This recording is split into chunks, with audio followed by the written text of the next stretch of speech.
तो दोस्तों आज 29 दिसंबर 2020 मंगलवार का दिन हो चुका है। तो आइए फटाफट से बात कर लेते हैं आज के ताजा खबरों की और आज के बड़ी खबरों की। दोस्तों आज की बड़ी खबरों में एक बार फिर से भारत की सरकार ने चीनी बीमारी के मामले को देखते हुए जो पाबंदियां हैं उसे 31 जनवरी तक के लिए बढ़ा दी है। आपको बता दें गृह मंत्रालय की तरफ से सख्त निगरानी के आदेश दिए गए हैं, यानी कि आने वाले दिनों में देश के कई जगहों पर लॉकडाउन जैसी स्थिति अब 31 जनवरी तक लागू रहेगी। तो चीनी बीमारी की वजह से पाबंदियों को लेकर क्या बड़ी खबर आई है भारत सरकार की तरफ से, अभी हम आपको इसके बारे में पूरी रिपोर्ट बताएंगे। इसके अलावा आज की बड़ी खबरों में विधानसभा चुनाव को लेकर बड़ी खबर है। आपको बता दें आने वाले साल 2021 में देश के 4 राज्यों में चुनाव होने वाले हैं। इसके अलावा आज की बड़ी खबरों में भारत सरकार की तरफ से पूरे देश के सभी लोगों को एक मैसेज को लेकर अलर्ट किया गया है, तो अभी हम आपको इसके बारे में भी बताएंगे। इसके अलावा आज की बड़ी खबरों में फाइनली वो नया कानून लागू हो गया है जो कि धर्म के बदलने को लेकर है। अगर कोई अब शादी के लिए धर्म बदलेगा या जबरदस्ती किसी का धर्म बदलवाएगा तो उसको 10 साल की सजा होगी। इसके अलावा आज की बड़ी खबरों में अन्ना हजारे की तरफ से भी एक बड़ी खबर आई है। साथ ही में आपको बता दें आज की बड़ी खबरों में एक ऐसे मोबाइल ऐप की खबर आई है जिसके जरिए आप घर बैठे बैठे अपने सोने की जांच कर सकते हैं कि वो नकली है या असली है। तो दोस्तों आज की इस वीडियो में हम आपको इन्हीं सब महत्वपूर्ण खबरों के बारे में बताने वाले हैं, तो इसीलिए वीडियो को थोड़ा सा भी भगाए बिना ध्यान से आखिर तक देखें ताकि कोई भी जानकारी मिस ना हो। वीडियो में आगे जाने से पहले बस आपसे छोटी सी रिक्वेस्ट है कि आप इस वीडियो को लाइक कर दें और शेयर कर दें, क्योंकि आपका लाइक और शेयर करना ही हमारी मेहनत का फल होता है। तो आइए बिना देर किए चलते हैं सीधे आज की पहली बड़ी खबर की तरफ। और आज की पहली बड़ी खबर में सबसे पहले आपके लिए पेश है चीनी बीमारी का बिल्कुल ताजा अपडेट अपने भारत की तरफ से। जैसा कि आप देख सकते हैं अपनी स्क्रीन पर चीनी बीमारी का बिल्कुल ताजा अपडेट आपके सामने है। ताजा मिली जानकारी के मुताबिक एक बार फिर से 15,000 से ज्यादा नए मामले सामने आए हैं चीनी बीमारी के, और इन नए मामलों के आने के बाद अब हमारे भारत में चीनी बीमारी के टोटल मरीजों की संख्या 1,02,24,271 हो गई है। आपको बता दें कि इन टोटल मरीजों में से अभी तक 1,48,180 लोगों की जान जा चुकी है। बीते रोज भी लगभग 24 घंटे में 200 से ज्यादा लोगों की जान गई है चीनी बीमारी की वजह से। लेकिन अच्छी बात यह रही कि बीते रोज लगभग 24 घंटे में 23,000 से ज्यादा लोग ठीक भी हुए हैं। ठीक होने वाले टोटल लोगों की संख्या 98,05,908 हो गई है। इसके अलावा अब जो लोग बचे हैं, जिन लोगों का अभी भी इलाज चल रहा है, तो उनकी संख्या अब हमारे भारत में 2,67,369 हो गई है। बात करेंगे आज के अगले बड़े खबर की, तो 31 जनवरी 2021 तक सख्त निगरानी और एहतियात बरतने के निर्देश हुए जारी। भारत सरकार ने पूरे देश को किया सावधान। जी हाँ, ब्रिटेन में सामने आए चीनी बीमारी के नए प्रकार को देखते हुए केंद्रीय गृह मंत्रालय ने देश में जारी किए गए दिशा निर्देशों को, यानी कि पाबंदियों को एक बार फिर से 31 जनवरी 2021 तक के लिए बढ़ा दिया है। मंत्रालय ने कहा है कि कंटेनमेंट जोन का सावधानी पूर्वक सीमांकन किया जाए। आपको बता दें कंटेनमेंट जोन उन जोन को कहा जाता है जहाँ पर चीनी बीमारी के मरीज पाए जाते हैं। कंटेनमेंट जोन कोई घर हो सकता है, कोई गली हो सकती है, या कोई पूरा मोहल्ला हो सकता है। यानी जहाँ पर भी चीनी बीमारी के मरीज बहुत ज्यादा हो जाते हैं तो उसे कंटेनमेंट जोन के रूप में घोषित कर दिया जाता है, और वहाँ पर एक तरीके से लॉकडाउन वाली सभी पाबंदियां लगा दी जाती हैं। आपको बता दें कि भारत की सरकार ने एहतियात बरतते हुए एक बार फिर से अपने दिशा निर्देशों को, साथ ही में जो पाबंदियां थी उसे 31 जनवरी तक के लिए बढ़ा दिया है। यानी कि जिन पाबंदियों का ऐलान भारत की सरकार ने अभी से 1 महीने पहले या 2 महीने पहले किया था, तो उसको 2021 के जनवरी महीने तक के लिए लागू कर दिया गया है। खास करके गृह मंत्रालय ने कहा है कि जो कंटेनमेंट जोन है तो वहाँ पर सावधानी पूर्वक उसको सीमांकन किया जाए, यानी कि कंटेनमेंट जोन कौन सा एरिया है उसको ध्यान में रखा जाए और उसकी निगरानी की जाए ताकि चीनी बीमारी के मामले हमारे देश में और ना बढ़े। बात करेंगे आज के अगले बड़े खबर की, तो पश्चिम बंगाल समेत 4 राज्यों में 2021 में होगा विधानसभा चुनाव। आइए बताएं देश के किन राज्यों में होने वाले हैं चुनाव कुछ महीनों के अंदर। जी हां, चीनी बीमारी महामारी के दौर में चुनाव आयोग ने बिहार में सुरक्षित विधानसभा चुनाव कराने की सफलता हासिल की है। आयोग अब नए साल के शुरुआती महीनों में पश्चिम बंगाल समेत 4 और राज्यों में चुनाव कराने की तैयारी कर रहा है। जानकारी के मुताबिक आने वाले साल 2021 के शुरुआती महीनों में पश्चिम बंगाल समेत केरल में, तमिलनाडु में, असम में और पुडुचेरी में विधानसभा के चुनाव होने वाले हैं। बात करेंगे आज के अगले बड़े खबर की, तो सरकार ने एक मैसेज से देशवासियों को किया अलर्ट। आपके पास तो नहीं आया ये SMS। जी हाँ, दुनिया भर में वैश्विक महामारी चीनी बीमारी के चलते रिमोट वर्किंग बढ़ गई है। फिजिकल लेन देन 50% तक घट गया है। लोग ज्यादातर डिजिटल का इस्तेमाल कर रहे हैं। डिजिटल पेमेंट का चलन बढ़ने के साथ ही ऑनलाइन ठगी करने वाले साइबर अपराध की भी संख्या बढ़ गई है। अलग अलग तरीकों से ये लोग लोगों को ठगने की कोशिश करते हैं। आपको बता दें ऐसे में अब कस्टम विभाग ने इन फ्रॉड से बचने के लिए एक अलर्ट जारी किया है पूरे देश के लिए। जानकारी के मुताबिक केंद्रीय प्रत्यक्ष कर एवं सीमा शुल्क बोर्ड यानी कि CBIC ने अपने आधिकारिक ट्विटर अकाउंट पर कुछ ऐसे मैसेज की जानकारी दी है जिनके माध्यम से लोगों से पैसे वसूले जा रहे हैं। CBIC डिपार्टमेंट ने बताया है कि लोगों को कुछ मैसेज भेजे जा रहे हैं और CBIC के नाम पर पैसे भेजने के लिए कहा जा रहा है। ऐसे में CBIC ने अपने बारे में सफाई दी है जिसमें ये कहा गया है कि CBIC की ओर से कोई पैसे नहीं लिए जा रहे हैं। CBIC डिपार्टमेंट ने एक मैसेज को लेकर अलर्ट जारी किया है। जानकारी के मुताबिक मुताबिक लॉटरी को लेकर एक मैसेज आ रहा है और ये अलर्ट इसी के लिए जारी किया गया है। CBIC की ओर से जारी की गई जानकारी के मुताबिक लोगों को मैसेज भेजे जा रहे हैं और उसमें कहा जा रहा है कि उन्हें कोई लॉटरी निकली है और इसके लिए उन्हें कस्टम ड्यूटी चुकानी होगी, यानी कि लॉटरी के पैसे का टैक्स भरना होगा। मैसेज में ये बात बोलकर फंसाने की कोशिश की जा रही है कि आप कस्टम ड्यूटी यानी कि टैक्स भर दीजिए, फिर आपको लॉटरी के पैसे मिल जाएंगे। आपको बता दें, इसके चक्कर में बहुत सारे लोग फंस सकते हैं। इसी की वजह से पूरे देश के सभी लोगों के लिए ये अलर्ट जारी किया गया है और कहा गया है कि अगर आपके पास ऐसा कोई भी मैसेज आता है तो आप उस पर बिल्कुल भी भरोसा ना करें। कोई व्यक्ति चाहे तो वो साइबर क्राइम की वेबसाइट पर जाकर इस मैसेज को लेकर शिकायत कर सकता है अगर उसे इस तरह के मैसेज आए हैं। बाकी देश के सभी लोगों को इस बात का ध्यान रखना है कि इस तरह के मैसेज से दूर रहें, वरना आपका खाता कभी भी खाली हो सकता है। इसके अलावा भी आपको और कई नुकसान हो सकते हैं। बात करेंगे आज की अगले बड़ी खबर की, तो मध्य प्रदेश में धार्मिक स्वतंत्रता विधेयक 2020 आज से होगा लागू। 10 साल तक की है सजा का प्रावधान। जी हाँ, मध्य प्रदेश सरकार आज मंगलवार से धार्मिक स्वतंत्रता विधेयक यानी कि धर्म को लेकर एक नया नियम आज से लागू करने जा रही है। मुख्यमंत्री शिवराज सिंह ने खुद इसके बारे में जानकारी दी है। आपको बता दें, इस नियम में अगर कोई शादी के लिए या किसी भी तरीके से जबरदस्ती करके किसी का धर्म बदलवाता है तो ऐसी सिचुएशन में उस व्यक्ति को 10 साल की सजा होगी और उस पर 1 लाख रुपए का जुर्माना भी लगाया जा सकता है। आपको बता दें कि आने वाले दिनों में इस तरह के नियम देश के दूसरे राज्यों में भी आने वाले हैं। बात करेंगे आज के अगले बड़े खबर की, तो अन्ना हजारे ने केंद्र को दी चेतावनी, किसानों की मांगे नहीं मानी तो अंतिम प्रदर्शन करेंगे। जी हाँ, सामाजिक कार्यकर्ता अन्ना हजारे ने बीते सोमवार को चेतावनी दी है कि अगर केंद्र सरकार ने किसानों के संबंध में उनकी मांगे जनवरी के अंत तक स्वीकार नहीं की तो वो भूख हड़ताल करेंगे। महाराष्ट्र के अहमदनगर जिले के राले गांव सिद्धि गांव में अन्ना हजारे ने पत्रकारों से बीते रविवार को कहा कि वो किसानों के लिए पिछले 3 साल से प्रदर्शन कर रहे हैं, लेकिन सरकार इन मुद्दों के समाधान के लिए कोई कदम नहीं उठा रही है। 83 वर्षीय अन्ना हजारे ने कहा है कि सरकार केवल खोखले वादे करती है, इसीलिए मुझे उस पर अब कोई विश्वास नहीं है। देखते हैं कि सरकार मेरी मांगों पर क्या कदम उठाती है। आपको बता दें, इससे पहले भी अन्ना हजारे ने सरकार को चेतावनी दी थी आंदोलन करने की, लेकिन सरकार की तरफ से उन्हें 1 महीने का वक्त दिया गया था। हालांकि जानकारी के मुताबिक अभी तक जो किसानों की मांगे हैं वो पूरी नहीं की गई हैं। तो ऐसे में एक बार फिर से अन्ना हजारे ने इस बात की चेतावनी दी है कि आने वाले जनवरी के अंत तक अगर किसानों की मांगों को पूरा नहीं किया गया तो वो भूख हड़ताल करेंगे और ये उनका आखिरी प्रदर्शन होगा। शायद उनके कहने का मतलब है कि ये उनकी जिंदगी का आखिरी प्रदर्शन होगा। बात करेंगे आज के अगले बड़े खबर की, तो किसान आंदोलन को लेकर बड़ा अपडेट। सरकार ने लिया एक और दिन का वक्त। ठोस प्रस्ताव के साथ अब 30 दिसंबर को होगी बातचीत सरकार और किसानों के बीच। जी हाँ, नए कृषि कानूनों के खिलाफ दिल्ली की अलग अलग सीमाओं पर प्रदर्शन कर रहे किसानों का आंदोलन 34वें दिन को प्रवेश कर चुका है, यानी कि किसान लगभग 34 दिन से आंदोलन कर रहे हैं। इसी बीच कई दौर की बातचीत हो चुकी है, लेकिन जानकारी के मुताबिक एक बार फिर से 30 दिसंबर 2020 को सरकार और किसानों के बीच बातचीत होने वाली है। अगर बातचीत में कोई सही नतीजा निकला तो ये आंदोलन खत्म भी हो सकता है। आपको इन शॉर्ट में बता दें, अगर आपको पता नहीं है कि भारत सरकार ने अभी हाल ही में किसानों को लेकर 3 कानून बनाए थे जो कि बहुत सारे किसानों को पसंद नहीं आया और खास करके पंजाब के किसानों को, और इसी की वजह से किसानों की ये मांग है कि इन तीनों कानूनों को हटाया जाए। लेकिन दूसरी तरफ सरकार का कहना है कि हम किसानों के साथ हैं। सरकार कह रही है कि हम कानून में बदलाव कर सकते हैं, लेकिन कानून को पूरी तरीके से खत्म नहीं किया जा सकता और इसी की वजह से बात नहीं बन पा रही है। आपको बता दें, किसानों के आंदोलन में एक और बड़ी कार्रवाई की गई है। पंजाब में किसानों ने 1400 से ज्यादा मोबाइल टावरों के कनेक्शन भी काट दिए हैं, यानी कि अपने आंदोलन को जाहिर करने के लिए जो मोबाइल टावर है उसके कनेक्शन काट दिए गए हैं। बात करेंगे आज के अगले बड़े खबर की, तो जानिए जाति सूचक शब्दों के अलावा और क्या क्या लिखने पर गाड़ी का हो सकता है चालान। जी हाँ, उत्तर प्रदेश की सरकार की तरफ से अभी बीते रोज ये खबर आई थी और गाड़ियों पर एक नया नियम लागू किया गया था, जिसमें ये बताया गया था कि अगर आप कोई भी अपनी गाड़ी पर अपनी जात का नाम लिखवाएगा, जैसे कि गुज्जर, खान, क्षत्रिय वगैरह, तो उसका चालान काटा जाएगा। आपको बता दें कि ये खबर रविवार के दिन आई और सोमवार को इसे लेकर एक चालान भी काट दिया गया।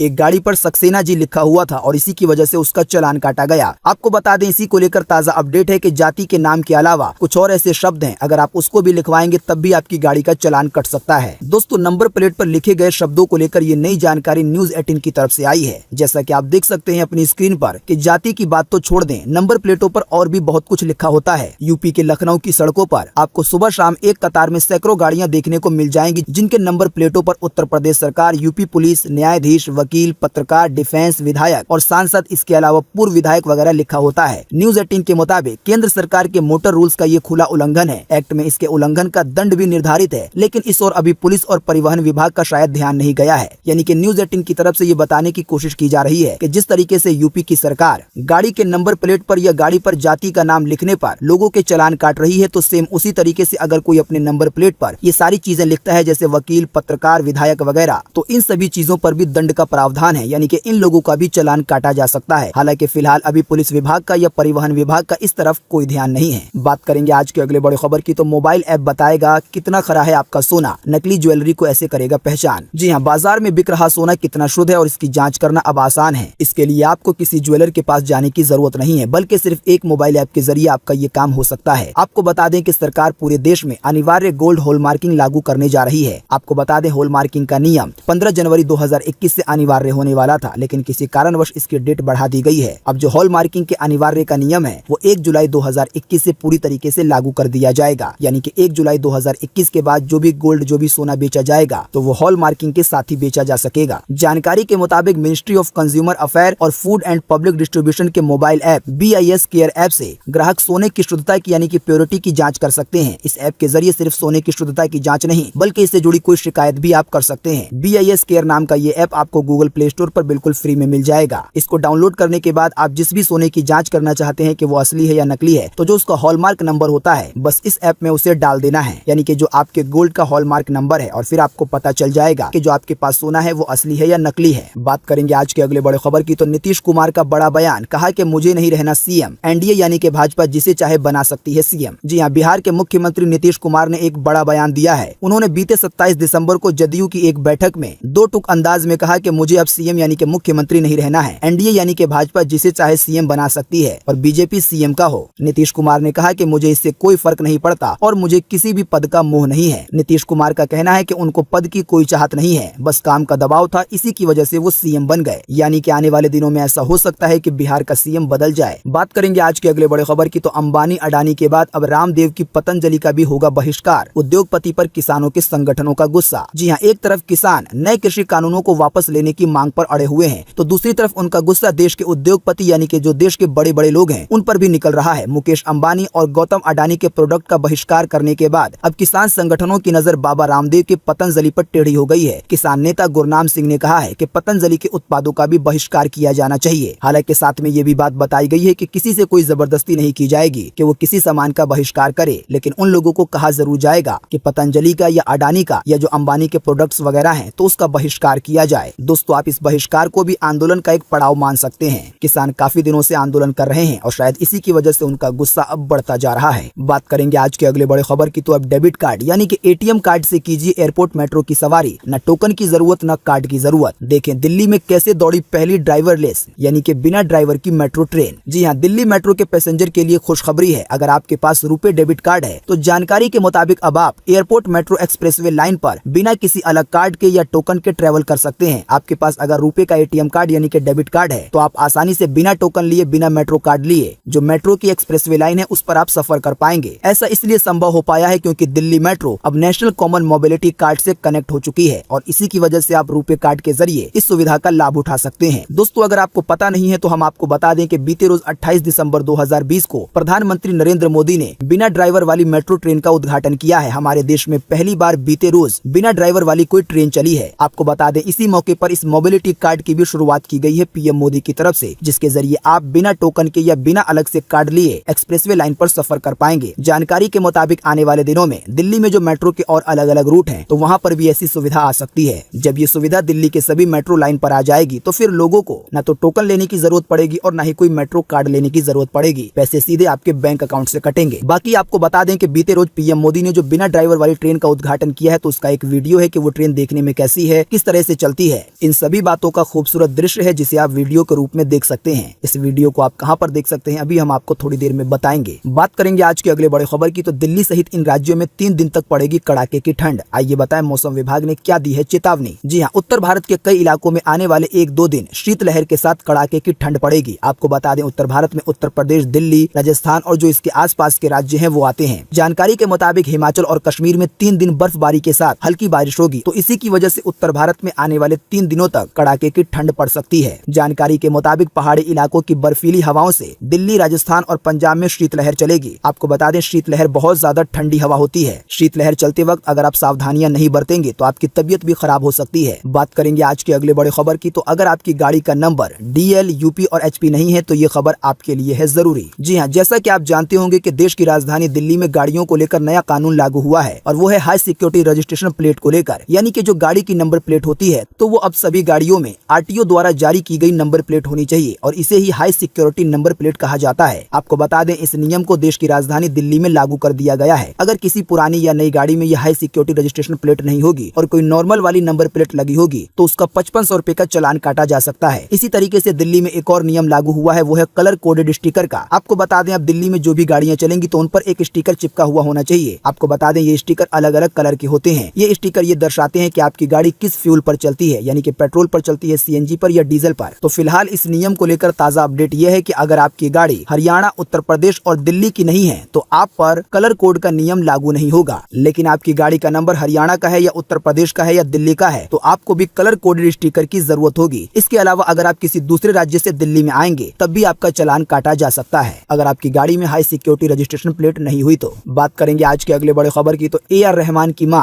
करीमा बेगम का हुआ निधन, सोशल मीडिया पर फैंस दे रहे हैं श्रद्धांजलि। जी हां, सिंगर और म्यूजिशियन AR रहमान की मां करीमा बेगम का निधन हो गया है। रहमान ने सोशल मीडिया पर अपनी मां की तस्वीर साझा कर इस दुखद खबर की पुष्टि की है। बता दें कि करीमा बेगम पिछले कुछ समय से बेहद बीमार चल रही थी और आखिरकार अभी हाल ही में उनका निधन हो गया। बात करेंगे आज के अगले बड़े खबर की, तो अब इतने करोड़ फीस वसूलेंगे खिलाड़ी कुमार, यानी कि अक्षय कुमार नई फिल्मों के लिए बढ़ाएंगे चार्ज। जी हाँ, बॉलीवुड के सुपरस्टार अक्षय कुमार ने अपनी फीस बढ़ा दी है। वे अपनी आने वाली फिल्मों के लिए ये फीस वसूल करेंगे। अक्षय कुमार इंडस्ट्री में हाईएस्ट पेड एक्टर की लिस्ट में आते हैं। जैसा कि आप जानते होंगे कि अक्षय कुमार एक साल में ही 4 से 5 फिल्में कर लेते हैं। बात करेंगे आज के अगले बड़े खबर की, तो फास्टैग को लेकर NHAI ने दी नई सुविधा, दूर हो जाएगी आपके पैसे से जुड़ी समस्या। जी हाँ, जो भी लोग किसी भी तरह की गाड़ी से एक शहर से दूसरे शहर में जाते हैं या एक राज्य से दूसरे राज्य में जाते हैं तो ये खबर उनके लिए बेहद ही महत्वपूर्ण है। जाहिर सी बात है कि अगर आप एक शहर से दूसरे शहर में जाएंगे तो आपको टोल टैक्स देना होगा और अभी टोल टैक्स देने के लिए फास्टैग का यूज किया जाता है। तो ये खबर इसी से जुड़ी हुई है। जानकारी के मुताबिक नए साल यानी कि 1 जनवरी 2021 से देश के सभी टोल प्लाजा पर फास्टैग अनिवार्य कर दिया जाएगा, यानी कि फिर टोल प्लाजा पर कैश पैसे से टोल टैक्स नहीं लिया जाएगा और जिसके पास फास्टैग नहीं होगा तो जो टोल टैक्स है वो 2 गुना लिया जा सकता है। फास्टैग को लेकर लोगों के सामने कई दिक्कतें आ रही थी। उनमें से ये भी एक दिक्कत है कि उन्हें मालूम नहीं हो पाता है कि उनके फास्टैग खाते में बैलेंस है या नहीं है और अगर बैलेंस है तो कितना है। इसी समस्या को दूर करने के लिए NHAI ने अपने मोबाइल ऐप माई फास्टैग ऐप में नया फीचर ऐड किया है, चेक बैलेंस के नाम से। अब इसके जरिए आप अपने फास्टैग के अकाउंट के बैलेंस को चेक कर पाएंगे और अगर उसमें पैसे नहीं होंगे तो टोल प्लाजा पर जाने से पहले आप उसे रिचार्ज कर पाएंगे। ज्यादा जानकारी के लिए आप गूगल प्ले स्टोर से माई फास्टैग ऐप को डाउनलोड कर सकते हैं। बात करेंगे आज के अगले बड़े खबर की, तो 10वीं 12वीं पास के लिए निकली है सरकारी नौकरी, ऐसे करना होगा अप्लाई। जी हाँ, राष्ट्रीय आयुर्वेद संस्था में सरकारी नौकरियां निकाली गई हैं। ये संस्था आयुष्मान मंत्रालय के अधीन आता है। संस्था में मल्टीटास्किंग स्टाफ यानी कि MTS समेत और भी कई पदों पर भर्तियां निकाली गई हैं। जानकारी के मुताबिक इसमें 10वीं पास वाले और 12वीं पास वाले आवेदन कर सकते हैं। तो जो भी लोग 10वीं पास है और 12वीं पास है तो इस वैकेंसी का फायदा उठा सकते हैं और अपनी बेरोजगारी को दूर भगा सकते हैं। हम आपको इसी वीडियो के नीचे डिस्क्रिप्शन में एक लिंक देंगे जिस पर आप क्लिक करके इस वैकेंसी के बारे में अधिक जानकारी प्राप्त कर पाएंगे। आप जान पाएंगे कि कैसे अप्लाई करना है, कहां से अप्लाई करना है, अप्लाई करने के लिए क्या क्या योग्यता होनी चाहिए। ये टोटल जानकारी आप लिंक द्वारा जान पाएंगे। इसके अलावा हम आपको एक और लिंक देंगे इसी वीडियो के नीचे डिस्क्रिप्शन में, जिस पर आप क्लिक करके PM मोदी के उद्घाटन का वीडियो देख पाएंगे, जिसमें PM मोदी ने देश की पहली बिना ड्राइवर वाली मेट्रो ट्रेन की शुरुआत की है। बात करेंगे आज के अगले बड़े खबर की, तो चीनी बीमारी के टीके से पहले अच्छी खबर, निमोनिया की पहली मेड इन इंडिया वैक्सीन हुई लॉन्च। जी हाँ, देश में चीनी बीमारी की वैक्सीन यानी कि दवा का बेसब्री से इंतजार हो रहा है। इसी बीच निमोनिया से बच्चों को बचाने के लिए पहली मेड इन इंडिया वैक्सीन जिसका नाम है निमोसिल वो आ गई है। निमोनिया से जुड़ी इस वैक्सीन को यानी कि दवा को सीरम इंस्टीट्यूट ऑफ इंडिया ने बनाया है और केंद्रीय स्वास्थ्य मंत्री डॉक्टर हर्षवर्धन ने बीते रोज एक कार्यक्रम के दौरान इसे लॉन्च किया। दोस्तों, अगली खबर के बारे में बताने से पहले आपके लिए एक बड़ा सर्वे और एक बड़ा सवाल, अगर आप इसमें हिस्सा लेंगे तो इससे बहुत कुछ पता चलेगा। दोस्तों, अभी हमने आपको थोड़ी देर पहले एक खबर बताई जिसमें हमने आपको बताया कि अब अक्षय कुमार आने वाले साल 2022 में अपनी एक फिल्म के लिए जानकारी के मुताबिक 135 करोड़ रुपए चार्ज करेंगे। तो आप हमें इसी वीडियो के नीचे कमेंट बॉक्स में कमेंट करके बताएं कि बॉलीवुड की दुनिया में ऐसा कौन सा स्टार है जो कि सबसे ज्यादा पैसे चार्ज करता है एक फिल्म के लिए। तो उस स्टार का नाम क्या है और वो कितने पैसे लेता है। फटाफट से ये बात आप इसी वीडियो के नीचे कमेंट बॉक्स में लिख डालिए। आपके दिए हुए जवाब से काफी कुछ पता चलेगा। बात करेंगे आज के अगले बड़े खबर की, तो पुणे में एयर होस्टेस के साथ हुआ बलात्कार, टिंडर ऐप पर आरोपी से हुई थी पहचान। जी हाँ, पुणे शहर में एक 26 वर्षीय एयर होस्टेस के साथ बलात्कार की घटना सामने आई है। सूत्रों से मिली जानकारी के अनुसार ऑनलाइन डेटिंग साइट पर पीड़ित और आरोपी की मुलाकात हुई थी। उसके बाद आरोपी ने पीड़िता को अपने प्रेम जाल में फंसाया और उसके साथ ये दुष्कर्म वाला काम किया। इसीलिए हमारी आपको यही सलाह है कि जो इस तरह के डेटिंग ऐप होते हैं और वहाँ पर जो आपको व्यक्ति मिलते हैं तो आप उस पर बहुत जल्दी भरोसा ना करें और हो सके तो इस तरह के ऐप से दूर रहने की कोशिश करें। बात करेंगे आज के अगले बड़े खबर की, तो सोने चांदी की कीमतों में आई तेजी। आइए बताएं क्या है सोने चांदी का ताजा भाव। जी हां, बीते रोज सोमवार को सोने के दाम में 185 रुपए की तेजी देखी गई है। इस तेजी के बाद अभी दिल्ली के सर्राफा बाजार में 10 ग्राम सोने की कीमत 49,757 रुपए है। अगर बात की जाए चांदी की, तो चांदी के दामों में भी 1322 रुपए की बढ़ोतरी दर्ज हुई है। इस बढ़ोतरी के बाद अभी 1 किलो चांदी की कीमत दिल्ली के सर्राफा बाजार में 68,156 रुपए है। बात करेंगे आज के अगले बड़े खबर की, तो इस राज्य की छुट्टी हुई ओवर। 10वीं और 12वीं के स्टूडेंट के लिए बड़ी खबर, 1 जनवरी से खुलेंगे स्कूल। जी हां, चीनी बीमारी महामारी की पकड़ अब कमजोर पड़ चुकी है। देश के तमाम गतिविधियां लगभग सामान्य हो चुकी हैं। स्कूल कॉलेज भी स्टूडेंट से गुलजार हो रहे हैं। इसी कड़ी में अब ये खबर आई है कि कर्नाटक की सरकार 1 जनवरी 2021 से स्कूलों में 10वीं और 12वीं की कक्षाएं शुरू करने का फैसला ले रही है। तो दोस्तों, आज 29 दिसंबर 2020 की यही ताजा खबरें थी और महत्वपूर्ण खबरें थी। उम्मीद करते हैं इससे आपको काफी कुछ जानकारी मिली होगी। हम बस इसके बदले में आपसे इतना ही चाहते हैं कि आप इस वीडियो को लाइक कर दें और शेयर कर दें, क्योंकि आपका लाइक और शेयर करना ही हमारी मेहनत का फल होता है। वीडियो देखने के लिए आपका बहुत बहुत धन्यवाद। Thanks for watching.